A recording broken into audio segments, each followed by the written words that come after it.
जमीयत उलेमाए हिंद के मौलाना महमूद मदनी। जमीयत उलेमा हिंद के मौलाना महमूद मदनी साहब 2014 की चुनावी बिसात में इस देश का मुसलमान प्यादा है, वजीर है, सौदेबाजी कर रहा है, हक चाह रहा है, कहाँ टिका है वो? जहाँ सब टिके हैं। आपको लगता है की बात एक समान है?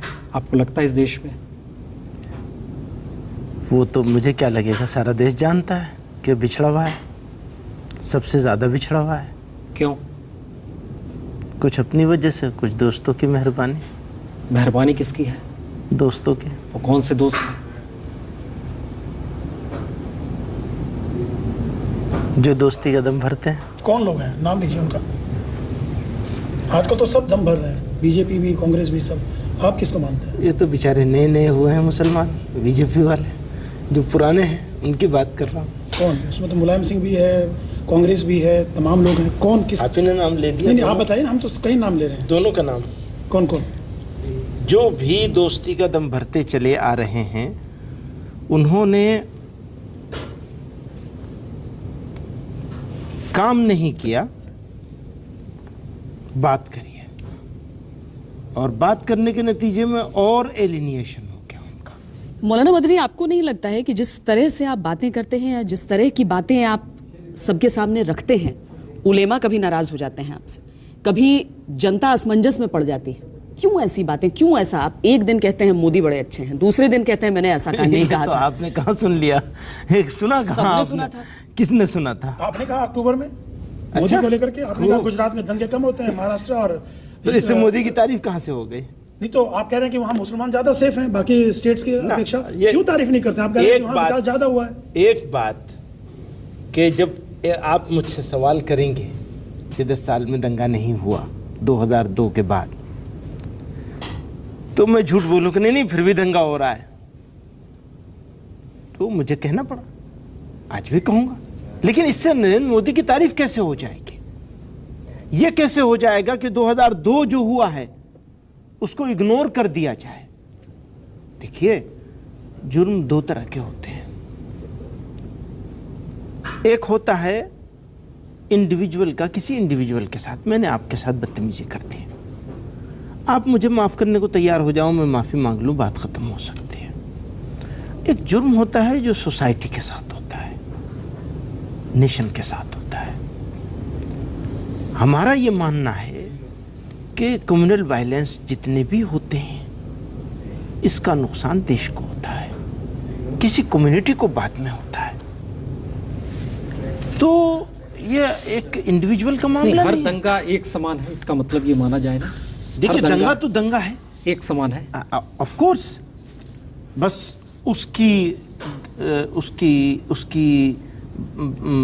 उसका नुकसान कहीं कम होता है, कहीं ज्यादा होता है। जहां ज्यादा होता है वो, जब आप देखिए, हर जख्म में तकलीफ होती है।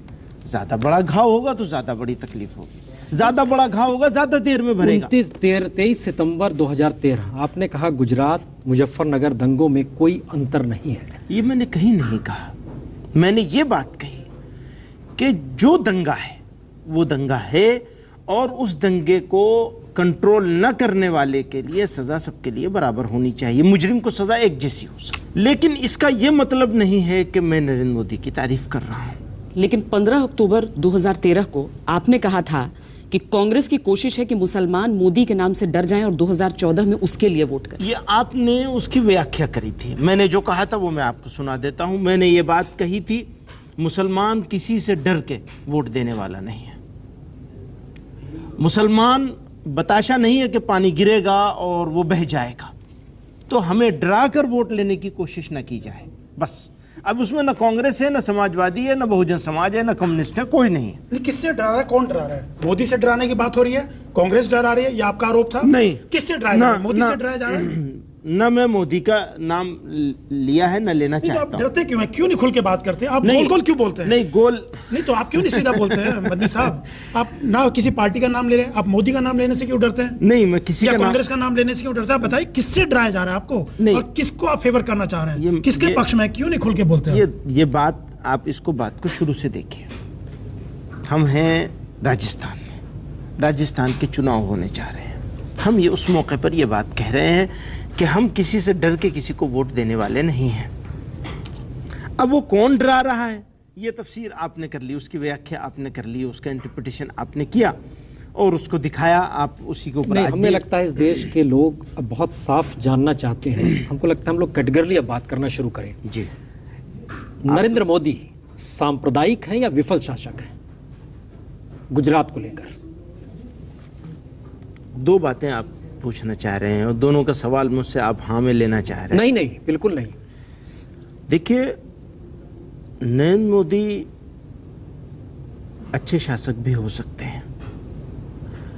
आप ये भी उनको साबित कर सकते हैं कि वो कम्युनल नहीं है, सांप्रदायिक नहीं है।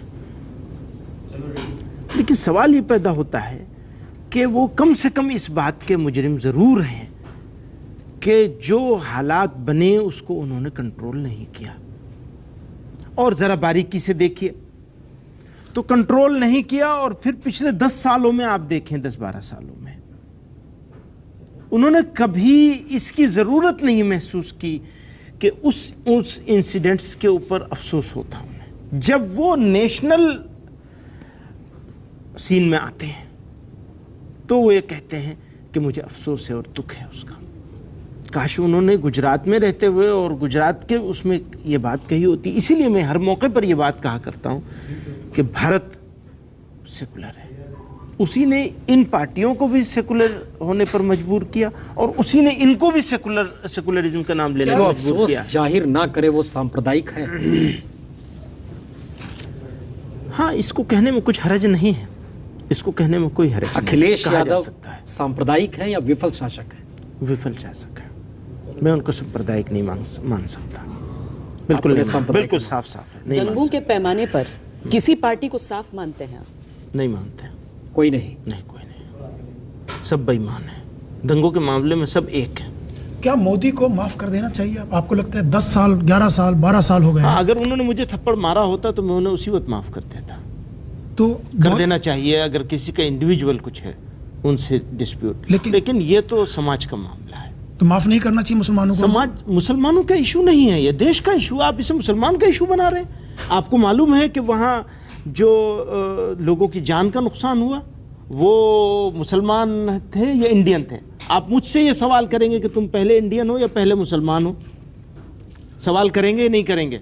मैं पहले इंडियन हूँ, पहले मुसलमान हूँ? आप बताइए, आपकी नज़र में क्या है? अगर मैं पहले इंडियन हूँ, जैसा कि आप समझते हैं कि मुझे ऐसा मानना चाहिए, लेकिन एंटी मोदी क्यों माना जाता है? मुस्लिम एंटी मुस्लिम क्यों माना जाता है मोदी को? मुसलमान क्यों डरता है उससे? तो अगर ऐसी मुसलमान बात नहीं है तो? डरता। मुसलमान मोदी साहब से डरता नहीं है। आप इंडियन है कि मुसलमान है पहले, ये आपको लगता है जवाब देना पूछे चाहिए? कि ये दाहिनी आंख को ज्यादा मोहब्बत करते हुए बाईं आंख को ज्यादा मोहब्बत करते वंदे हैं। मातरम राष्ट्रीय गीत है। राष्ट्रीय गीत आपने बनाया उसे राष्ट्रीय गीत? आपने कहा कि जो इसका गान करेगा वो सच्चा मुसलमान नहीं होगा। बात इतनी है कि हमारा एक इशू है, हम एक खुदा के अलावा किसी की पूजा नहीं कर सकते। अब उसी खुदा की पूजा करने की वजह से ही हमको इस मादर वतन से मोहब्बत है। हम इस मादर वतन को सलाम करना चाहते हैं। पूजा और वंदना में अंतर होता है। ये पूजा के जितने वंदना के जितने माने किए गए हैं उसमें सबसे पहला अनुवाद जो है वो पूजा है। अशफाउल्लाह खान, इसका मतलब है कि उसने गलत किया। जब वो फांसी चढ़ रहा था तो वंदे मातरम उसने क्यों गाया? देखिए, ये एक इंडिविजुअल किसी का एक्शन हो सकता है कि उसने किया है या नहीं किया है, और अगर किया है तो वो उसका एक इंडिविजुअल वो है। हम जिस जगह खड़े हैं हमें इस बात का यकीन है कि इस मादरे वतन के लिए कुर्बानी देने में हिंदुस्तान का मुसलमान किसी हिंदुस्तानी से पीछे नहीं, आगे है। और हमारा मजहब है ये, हमारा धर्म है ये, हिंदुस्तान की सरजमीन की रक्षा करना, इसके लिए जान देना, इसको सलाम करना, इससे मोहब्बत करना, ये हमारा धर्म है, हमारा मजहब है। अब ये खास देखिए, अगर आप वंदे मातरम का जो ये गान है या गीत है, इसके पूरे बैकग्राउंड पे जाएंगे, जिस नावल से ये लिया गया है, और उस नावल का जो पूरे बैकग्राउंड पे जब आप जाएंगे तो वो हेट पर है, नफरत पर है, मोहब्बत पर नहीं है। कैसे? वो जो उन्होंने पूरी कहानी जो लिखी है, उस कहानी को आप उठा करके देखिए। आपने उसको अगर आप देखेंगे तो आपको अच्छे से मालूम हो जाएगा कि वो मुसलमानों के खिलाफ ही लिखा गया है पूरा। तो इसका कई एस्पेक्ट है।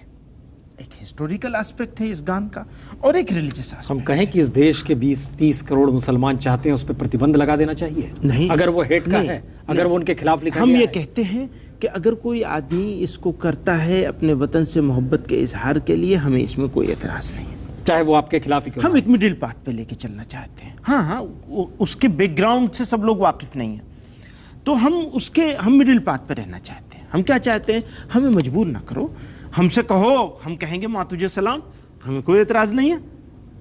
क्योंकि मादर वतन, हम इसको मादर वतन कहते हैं। मादर वतन, मादर का मतलब तो आप समझते हैं, माँ, और वतन यानी वतनी माँ है, यानी देश की माँ है हमारी। तो हम तो इससे मोहब्बत करते हैं, लेकिन मौलाना साहब करते रहेंगे। बीच का रास्ते की आप बात हमेशा करते हैं, तो आप ये बताइए, आप मोदी के साथ हैं या जब तक मोदी माफी नहीं मांगते हैं तब तक भारत का मुस्लिम उसको माफ नहीं करेगा? क्या लाइन है आपकी मोदी को लेकर के? भारत के मुसलमानों ही का सवाल नहीं करेगा, बताइए। हाँ, तो आपकी ये लाइन सवाल क्या है? सही। मोदी को लेकर लाइन क्या है आपकी? देखिए, बहुत बहुत दो टूक और क्लियर है। इसका फैसला देश के लोग करेंगे कि उन्हें माफ किया जाना चाहिए या नहीं किया जाना चाहिए। हम इसके बारे में, और खासतौर से ऐसे में जब मैटर सब जुडिस है, अभी तो बहुत सारे मैटर्स कोर्ट में आप चल क्या रहे हैं। मानते हैं? फिर आप मिडिल पास की बात कर रहे हैं, सब जुडिस है, आपका क्या मानना है? माफी मांगनी चाहिए मोदी को या नहीं मांगनी चाहिए, या छोड़ देना चाहिए, बहुत हो गया, अब आगे बढ़ना चाहिए? ये दोनों बातें ऐसी हैं जिसके ऊपर मेरे लिए रिएक्ट करना मुश्किल है। मैं ये बिल्कुल नहीं कहना चाहता हूं कि किसी को कभी भी माफ़ नहीं किया जा सकता, लेकिन मोदी साहब ने जिस तरह से अपने आप को रखा हुआ है, आप एक बहुत, मेरा धर्म संकट क्या है वो आप समझ लीजिए। एक आदमी कहता है कि माफ़ी मांगने की ज़रूरत नहीं है। आप मुझसे सवाल करते हैं वो माफ़ी मांगे तो आप माफ़ करेंगे या नहीं करेंगे? मैं अगर कहूँ माफ़ नहीं करेंगे तो आप कहेंगे ये कट्टर है। ये रीजनेबल बात नहीं कर सकते, मुसलमान तो होते ही हैं ऐसे।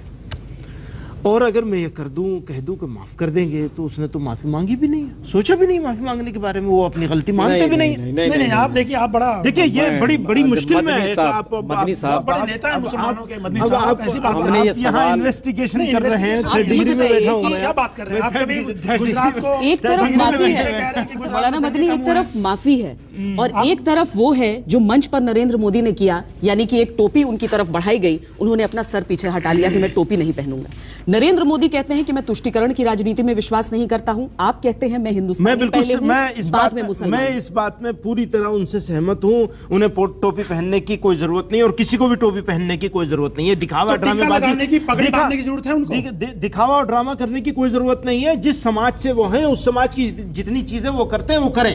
आप मुझसे ये कहें कि मैं टीका लगाऊं, मैं नहीं लगाऊंगा, बिल्कुल साफ बात है। इसमें कोई, मैं नहीं इसको बुरा समझता कि कोई आदमी टोपी पहनने को मना करता है, बल्कि इसको बुरा समझता हूं कि टोपी पहनते हैं और उसके बाद बेवकूफ बनाते हैं। और सिर्फ टोपी पहनने से पाप धुलते हैं क्या? नहीं, जैसे हम कुछ नहीं हो अखिलेश को देखते कुछ हैं। नहीं हो सकता, पर कुछ नहीं हो सकता। और ये सब ड्रामेबाजी है कि कोई आदमी टोपी पहन के आ जाए और लोग खुश हो जाए, वाह वाह वाह वाह टोपी पहन नहीं, के। पर क्या जब एक मतलब है आदमी इसका? पहना रहा है मौलाना साहब, तो पहनने में आपत्ति भी क्यों? जब पहना रहा है, सद्भावना की यात्रा कर रहे हैं, वो एक प्रोग्राम कर रहे हैं, तो पहनने में आपत्ति भी क्या? ये नहीं, बताइए। लेकिन जो लोगों ने टोपी के हवाले से और ये दिखावे का करके कर रखा है, तो इस दिखावे की जरूरत नहीं है बिल्कुल।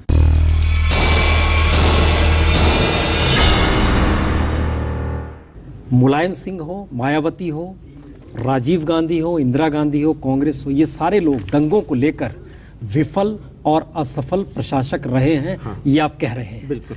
नरेंद्र मोदी के बारे में आप सांप्रदायिक कह रहे हैं। ओके, अब हमको एक जवाब दीजिए। मलियाना या हाशिमपुरा का जिक्र हम करते हैं। बिल्कुल। 1987 हाशिमपुरा, बिल्कुल 42 लोग मारे गए। जी।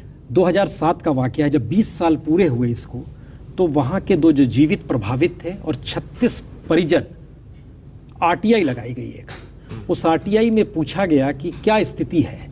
उस आरटीआई की रिपोर्ट ये बताती है कि जो सीबीसीआईडी ने कहा था 37 पुलिसकर्मी जो कि पीएससी और पुलिस डिपार्टमेंट से जुड़े हुए थे, इनके खिलाफ तुरंत कार्रवाई होनी चाहिए, उन सभी की जो एनुअल कॉन्फिडेंशियल डिपार्टमेंट की रिपोर्ट होती है उसमें भी शरीक नहीं किया गया कि ये उसमें शरीक थे जो हाशिमपुरा में हुआ। और आज की तारीख में ना सिर्फ सभी नौकरी कर रहे हैं, सभी को प्रमोशन मिल गया है। हम जरा ये समझना चाह रहे हैं, ये दौर मुलायम सिंह का भी है, ये राजीव गांधी का भी है, ये मायावती का भी दौर है, एक लंबा दौर आया है। तो विफल और सांप्रदायिक के बीच की लकीर क्या है, अब जरा बताइए। दो बातें हैं इसमें। एक तो बात यह है कि नरेंद्र मोदी ने कम से कम उसको रोकने की कोशिश नहीं की। मिनिमम जुर्म जो है कि उसको रोकने की कोशिश, रोकने की कोशिश की गई। मुजफ्फरनगर में रोकने की कोशिश की गई। बिल्कुल कोशिश की गई है। हम खाली ये जानना चाह रहे हैं कि गुजरात में जो कुछ हुआ, जिस तरीके से हुआ, उसमें एक इंटरव्यू में अगर मोदी अपने दुख का इजहार कुत्ते के पिल्ले का शब्द के साथ कहते हैं और आप आहत हो जाते हैं, तो जिस वक्त मुजफ्फरनगर में लोग त्रासदी के साथ जी रहे हैं, सैफई में बॉलीवुड का डांस देखा जा रहा है और आप आहत क्यों नहीं होते हैं? नहीं हुए, उसके खिलाफ बोले हैं। कौन सी खिलाफत की है आपने जनाब? हम यही तो समझना। देखिए, दो खिलाफ, फिर भी आप बोल रहे हैं सांप्रदायिक का मतलब क्या, ये अब समझ आ जाए। मुखालिफत दो होती है। एक ये होती है कि डिमांड रखी जाए कि इनको हटाया जाए, बर्खास्त किया जाए। वो हमने पूरी तरह करी है। प्राइम मिनिस्टर से मिलकर के बाकायदा उनसे भी ये डिमांड रखी कि इनको हटाया जाए। एक दूसरी बात यह है कि हम उनका विरोध कर रहे हैं, आज भी कर रहे हैं और इस इलेक्शन में करेंगे विरोध के। इनको लोगों को ये समझना चाहिए, इनको वोट ना दें। किनको करेंगे? समाजवादी पार्टी। तो किनको दें? अब ये काम तो आप करवा लें तो ज्यादा नहीं, आप समाजवादी पार्टी का विरोध कर रहे हैं, तो आप क्या मोदी को बनाना चाहते हैं प्राइम मिनिस्टर? क्या मोदी को प्राइम मिनिस्टर सिंगल जी, कुछ मैं कर रहा हूँ, कुछ आप कर लीजिए। मोदी को प्राइम मिनिस्टर बनाना चाहते हैं आप? अगर किसी वजह से समाजवादी को नहीं दिया जाए तो इसका मतलब ये है कि नरेंद्र मोदी को दे दिया जाए। नो, बहुत सारे ऑप्शन है। वो मायावती मौजूद है और आप मौजूद है और बहुत सारे ऑप्शन हैं।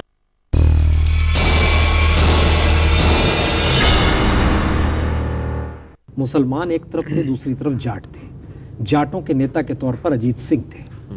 मुस्लिम के साथ मुश्किल थी कि वह शिफ्ट करता मुलायम के पास, लेकिन दंगों ने उससे हटा दिया, अपने खुले तौर पर इजहार कर दिया। अब वो कांग्रेस के पास जाएगा, वो मुस्लिम, लेकिन वहां पर अजीत सिंह कांग्रेस के साथ खड़े हैं। अभी आपने जो जिक्र किया, मायावती भी एक ऑप्शन है। ये सच है क्या कि पहली बार उत्तर प्रदेश के भीतर मुस्लिम समाज मायावती को देख रहा है? अच्छी आपने तफसीर कर दी है इसकी। ऑफ कोर्स कुछ जगहों पर मुसलमान मायावती के पास जाएगा, पहले भी गया है, जाता रहा है बीच बीच में और अभी भी जाएगा। तो वो तो है, तो जाएगा कहीं ना कहीं। तो क्या मायावती प्राइम मिनिस्टर की प्रबल दावेदार है? प्राइम मिनिस्टर बनना चाहिए उनका देश का, मायावती को? बुराई क्या है? आपको बर्दाश्त नहीं हो रही है? एक औरत अगर प्राइम मिनिस्टर बन जाएगी इस देश की तो आपको क्या परेशानी है? मतलब बन जाने दीजिए। नहीं, बनने दीजिए, वो आपके विचार हैं।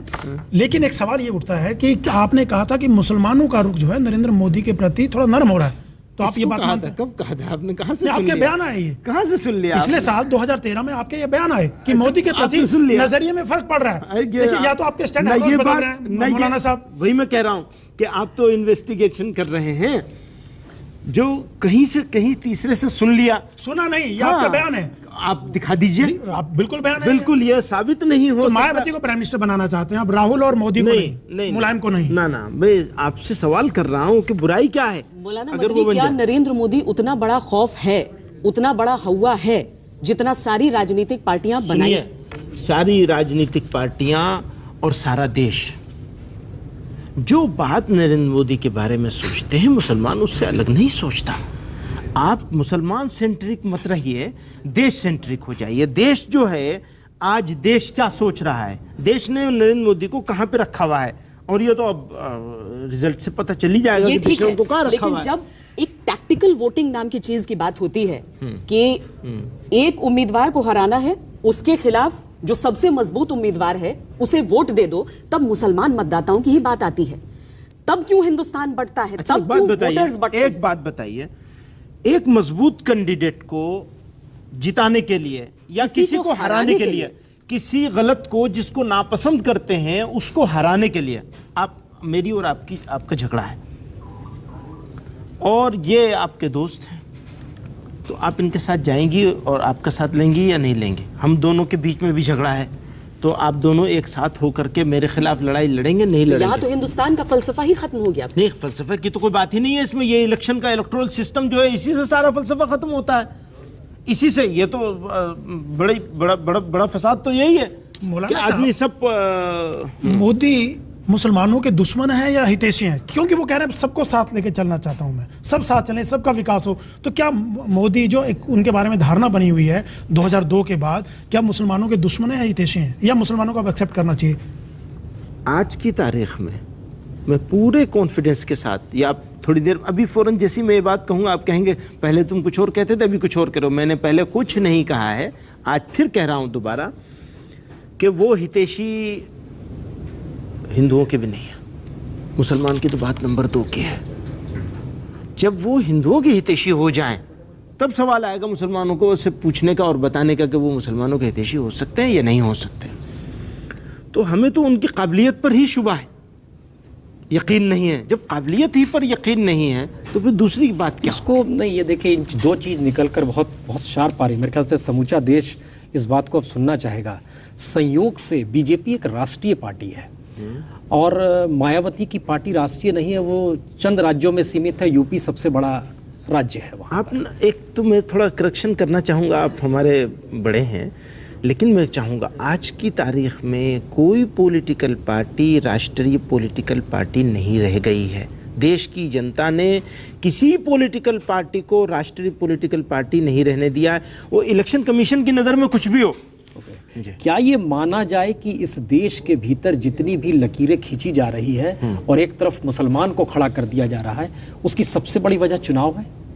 काफ़ी बड़ी वजह चुनाव है, काफ़ी बड़ी वजह चुनाव है। और कुछ मिसअंडरस्टैंडिंग्स हैं जो चुनाव के नतीजे में ज़्यादातर पैदा की गई हैं। ओके, अगर ये चुनाव सबसे बड़ी वजह है या उस तरीके की दिशा में बढ़ रही है, तो क्या इस देश का मुसलमान एक दंगों से, कभी 2002 के दंगे, कभी 2013 के दंगे से प्रभावित होकर पूरे देश में एक तरीका सोचने लगता है? ऐसा नहीं है, अलग अलग तरीक़ों से सोचते हैं लोग, अलग अलग एरियाज़ में सोचते हैं। ये मैं शुरू से इस बात को कह रहा हूँ, महाराष्ट्र के लोगों की सोच अलग है। उसमें मुसलमान भी हैं और दूसरे भी हैं, किसान भी हैं, मजदूर भी हैं।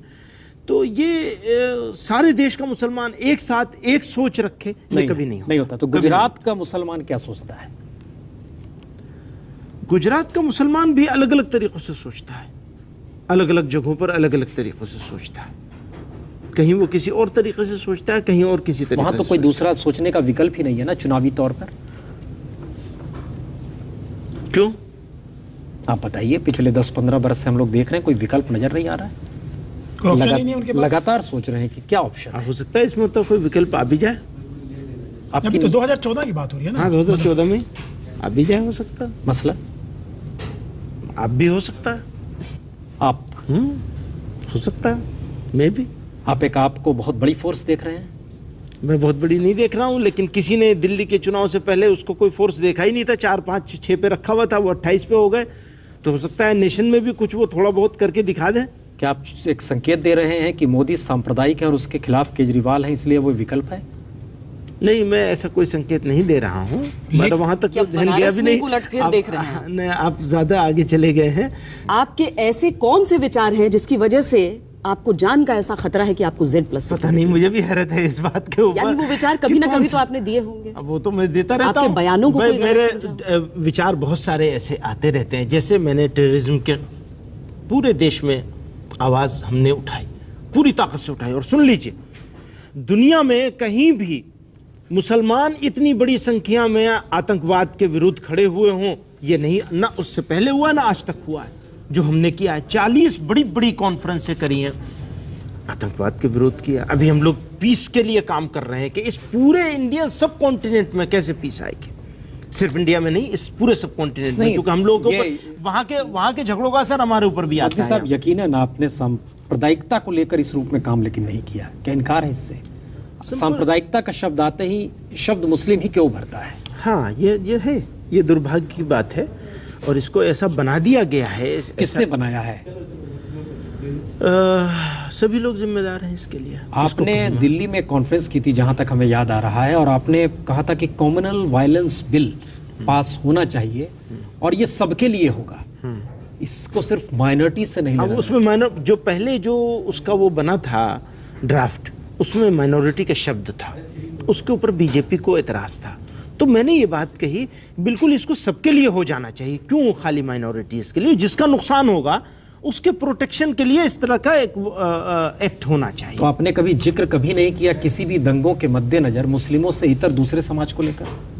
सब लोगों को मिलकर के नहीं। बहुत कई मर्तबा सारी सोशल ऑर्गेनाइजेशंस को लेकर के बैठे हैं, लॉयर्स के साथ बैठे हैं, जिसमें मुसलमान भी थे, नॉन मुस्लिम्स भी थे। काफ़ी लोगों से कोशिश करी, पॉलिटिकल लेवल पे हम लोगों ने ये भी फैसला किया था कि सब पॉलिटिकल पार्टीज से मिलेंगे, इंक्लूडिंग बीजेपी, लेकिन वो बिल्कुल पॉलिटिकल बहुत गर्म हो गया। 11 सितंबर 2013 को आप गए थे मुजफ्फरनगर, और हमें जहां तक याद आता है उसमें जाटों का जिक्र नहीं किया गया। किया गया, वो कितने आहत हैं, कितने हैरान परेशान हैं। मैंने किया, गुजरात को लेकर जिक्र उनका, गोधरा को लेकर नहीं किया गया। बात मुसलमानों पे आई। हम बार बार कह रहे हैं, अगर सब कोई प्रभावित हिस्से में आपके आ रहे हैं कम्युनल वायलेंस बिल के मद्देनजर। मैं आपको वीडियो भेजूंगा जो हमने मुजफ्फरनगर में एक पीस कॉन्फ्रेंस करी, छोटी सी एक पीस शांति सम्मेलन किया था। उसमें जाट नेताओं को भी बुलाया था, कुछ शरीक भी थे उसमें, हुए भी शरीक, और वहाँ ये बात कही, मैंने कही, मैं ही अकेला आदमी था जिसने ये बात कही वहाँ। Exactly. अब वो मीडिया में उसको जगह नहीं आपने खुद ही कह दिया, मैं ही अकेला आदमी था। हम यही बार बार कह रहे हैं कि सांप्रदायिक शब्द आते ही मदनी साहब अकेले लड़ते हुए दिखाई देते हैं सबके साथ जो प्रभावित होता है। लेकिन हम बार बार कह रहे हैं एक चीज, कम्युनल वायलेंस बिल को लेकर संघ परिवार में खींचतान शुरू होती है और कहते हैं हम मोदी को ही आगे कर देंगे, ये बिल को नहीं लाने देंगे। क्या कीजिएगा? वो समय आएगा तो लड़ेंगे इसके लिए। किससे लड़ेंगे आप? कैसे लड़ेंगे? आप लोगों को साथ लेकर के लड़ेंगे। अब ये देश इतना कमजोर थोड़ा ही है। लेकिन आपकी क्या कमजोर समझ रखा है? आस्था बड़ी बदलती रहती है आपकी। आप एमपी बने कांग्रेस के समर्थन से, मदनी साहब अभी कभी मुलायम सिंह के गुण गाते हैं, अभी मायावती के गुण गा रहे हैं, कभी मोदी के बारे में माहौल बनाने में लग जाते हैं। जो अच्छा काम करेगा हम उसको उसकी अच्छाई तो बयान करनी पड़ेगी। मोदी अच्छा काम कर रहे हैं। गुजरात मॉडल मोदी का कैसा लगता है आपको? वो उसमें अगर वो 100% सच हो तो आपको भी अच्छा लगेगा, हमें भी अच्छा लगेगा। अच्छा है नहीं अच्छा? आप तो सब दुनिया से मिलते रहते हैं मोदी साहब। जो जितनी अच्छाई वो बयान कर रहे हैं उतनी अच्छाई। लेकिन आपकी कुछ स्थिति डावाडोल है। सुन लीजिए, वो बिल्कुल आपकी नजर में है तो इतना आप इन्वेस्टिगेशन लेकर के बैठे हैं तो होनी चाहिए। कभी आप कांग्रेस, कभी मायावती। मुझे मंजूर है, ये इल्जाम मुझे मंजूर है, लेकिन मैं हर हाल में किसी की सारी अच्छाइयों को भूलकर सारी बुराइयां किसी में पैदा हो जाएंगी, ऐसा इंसान कोई होता नहीं। तो मोदी की अच्छाइयां क्या है ये बताइए? अच्छे बातें करते हैं, अच्छा बेवकूफ़ बनाते हैं लोगों को, अच्छी अपनी इतने को इतना करके पेश करने में माहिर हैं वो। इस दौर में पूरे देश को बांटा जा रहा है, समाज को बांटा जा रहा है, ऐसा लगता है आपको? हाँ बिल्कुल हो रहा है। और उसमें आप भी एक भूमिका में हैं? हाँ, जाने अनजाने ऐसी जगह खड़ा होना पड़ता है, मजबूर हो जाते हैं, ये हमारी मजबूरी है। हमें इन्होंने ऐसी जगह ले जाके खड़ा कर दिया है कि एक को ज़रूरत नहीं है और दूसरा सोचता है जाएंगे कहाँ। तो ये सियासत है या आपके अस्तित्व का सवाल है? अब ये ऐसी जगह खड़े हो गए हैं, ये मजबूरी है, कुछ नहीं कर सकते इसको। सिर्फ आप खड़े हैं या पूरी कौम खड़ी है? देश खड़ा है ऐसी जगह। मौलाना साहब, राहुल गांधी ने एक बयान दिया मुजफ्फरनगर दंगों के बाद कि आईएसआई यहाँ के नौजवानों के संपर्क में है। क्या मतलब था इस बयान का? क्या आप लोगों ने, या तो फैक्ट्स उसके सामने आने चाहिए थे, बाद में बेशक इन्वेस्टिगेशन के बाद उसको खारिज कर दिया गया, कांग्रेस के कुछ नेता राहुल गांधी के साथ खड़े हुए दिखाई दिए, तो आप लोगों ने, क्या मतलब क्या है इसका? आप लोगों ने कंडेम नहीं किया इस बयान को? खूब किया और खूब छपा भी है वो। अलबत्ता टीवी चैनलों ने उसको उठाया नहीं, ये अलग बात है, लेकिन हमने उसको बहुत कंडेम किया सख्ती से और ये कहा कि भाई बताएं किसके संपर्क में, कहाँ है। एक तरफ आईएसआई के जरिए पाकिस्तान के दखल की बात हो रही है, दूसरा एक सोच को समझने की कोशिश कर रही हूँ मैं, वो ये कि जब मेरठ में उन कुछ छात्रों ने नारेबाजी की थी, एक भारत और पाकिस्तान के बीच मैच चल रहा था, पाकिस्तान की जीत पर खुशी हुई, देशद्रोह का मुकदमा लगा दिया गया सब पर। देखिए, मेरा इस बारे में ये मानना है कि खेल को खेल तक रहने देना चाहिए और खेल को खेल से आगे नहीं बढ़ाना चाहिए। कश्मीर के नौजवान, ये फैक्ट है कि एक अलग सोच लेकर के उनके जन्म हुआ है और एक अलग सोच के साथ जी रहे हैं। इसमें जितना कसूर कश्मीरियों का है उससे ज़्यादा कसूर हम हिंदुस्तानियों का है, हम लोगों का है। हमने कश्मीर लेने की कोशिश की है, कश्मीरियों को अपनाने की कोशिश नहीं की है। नहीं, ये सवाल इसलिए महत्वपूर्ण है क्योंकि अफरीदी ने जो छक्के मारे थे हम भी बहुत खुश हुए थे और हमें लगा कमाल है। अगर हमारी जगह एक कश्मीरी करता है तो वो राष्ट्रद्रोह का मैं दोष कह रहा हूँ कि ये गलती की गई है ना। अब इस गलती को सुधारने के लिए हमें भारतवासियों का और सब लोगों का जहन बनाना होगा, और इसमें सबसे बड़ा रोल आप लोग प्ले कर सकते हैं कि लोगों का जहन बनाए इस बात के लिए कि खेल को देश पर न ले जाए, खेल को खेल रखें।